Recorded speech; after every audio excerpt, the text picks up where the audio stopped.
My name is Brian McIntyre. My parents were married in this church in 1947 down in the old church that would have been on Elizabeth Street. I was born then in 1950, and as I grew up and got old enough to remember things, I do remember the old church. I remember that seemed kind of big to me, but of course I would have been a toddler.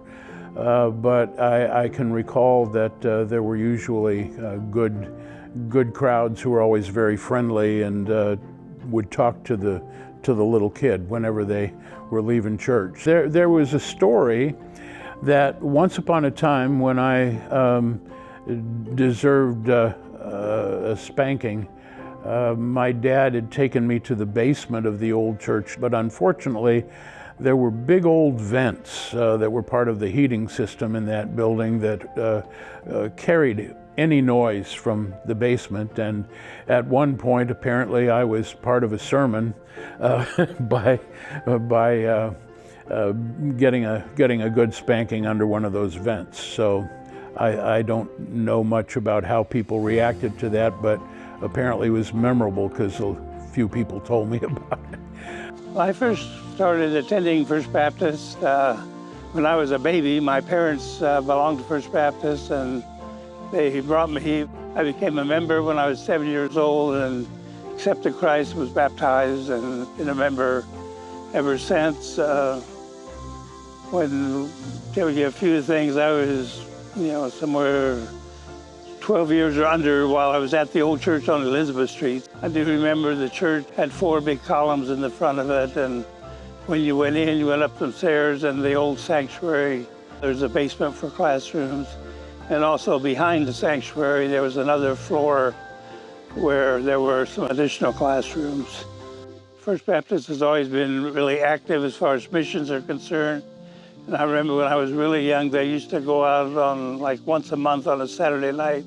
And if I remember, they used to call them street meetings, but they would go to the small towns around the area, announce they were going to be there. And back in the early 40s, there were no TVs or cell phones, so when people heard something like that was coming, locally they would all come out. So, and I remember once we were down in Manitou, and it drew a big crowd of local people.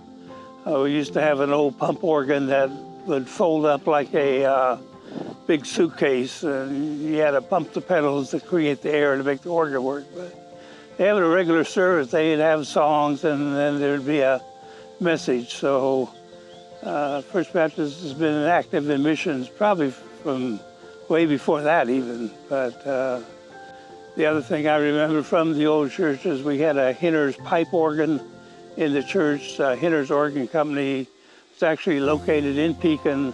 It wasn't a big fancy ornate one like you see in some of the big cathedrals, but it was in a room. There was a wooden frame with all the pipes on it behind where you couldn't see it.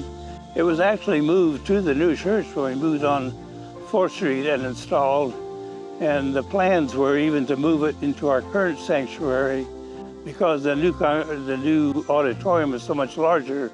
They decided not to go that route, but instead to buy an electric organ, which had improved in qualities a lot from where they were years before.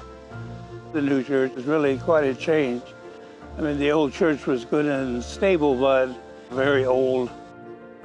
I became more active as I got in the high school age and on up. I was a deacon for 10 years and Sunday school superintendent for 10 years.